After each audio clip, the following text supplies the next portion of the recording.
Jumpa kembali dengan saya Priscilla di hari ini. Topik renungan hari ini akan saya beri judul Bisa. Filipi 4 ayat 13. Aku menyanggupi semuanya dalam Hamasiah yang menguatkan aku. Nah, saudaraku yang terkasih, seorang motivator dan penulis buku yang terkenal dengan kiatnya Motivatomin, Johannes Au, bercerita bahwa kesuksesan hidupnya itu berawal dari satu kata positif, yaitu bisa. Yohanes sejak kecil memang dididik secara keras oleh orang tuanya. Namun ia tidak dendam atau membenci orang tuanya yang penuh dengan disiplin, melainkan mengembangkannya sikap positif. Kekerasan hidup selalu membuat Yohanes belajar melihat bahwa hidup adalah peluang. Ia kreatif mencoba banyak hal dan belajar dari banyak orang-orang hebat di dunia serta menerapkan bahwa jika orang lain bisa, maka aku pasti bisa. Demikian juga moto terkenal dari Presiden Amerika yang terpilih saat itu, Barack Obama, mengusung yel-yel. Yes, we can. Ya, kita bisa. Yang membuatnya kemudian menjadi pemenang dalam pemilu Amerika beberapa tahun yang lalu. Hal ini juga mengingatkan kita kepada Presiden Republik Indonesia, Bapak Susilo Bambang Yudhoyono pada kampanye tahun 2004 yang beberapa tahun yang lalu juga memakai slogan bersama kita bisa. Nah, beliau juga saat itu menang dan menduduki jabatan utama di negeri kita.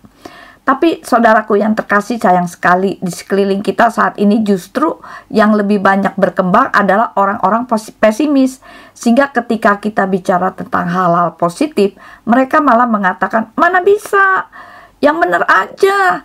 Sekarang hidup kita lagi susah, mana bisa ada potensi bisnis, mana bisa maju saat orang lain terpuruk. Nah, saudaraku yang terkasih, perhatikanlah, ketika seseorang mengatakan tidak bisa, tanpa ia sadar, secara syaraf di otaknya telah memerintahkan suatu yang negatif, sehingga berhenti berpikir karena sudah tidak bisa. Sebaliknya, waktu kata positif bisa terus didengungkan, maka syaraf-syaraf otak merangsang secara positif sehingga membuat seseorang berpikir positif akan ada peluang untuk sebuah kata bisa. Ada harapan di dalam kata bisa. Nah, saudaraku yang terkasih, kita patut bersyukur bahwa dalam kitab suci penuh dengan kata-kata positif dan hebat. Firman Tuhan katakan tidak ada yang mustahil bagi orang percaya dan bersama Elohim kita bisa melakukan segala hal yang positif. Lukas 1 ayat 37. Bukan saja sebuah peluang, saudaraku yang terkasih, melainkan sebuah kepastian. Namun semua kepastian itu baru nyata jika dibuai dalam tindakan.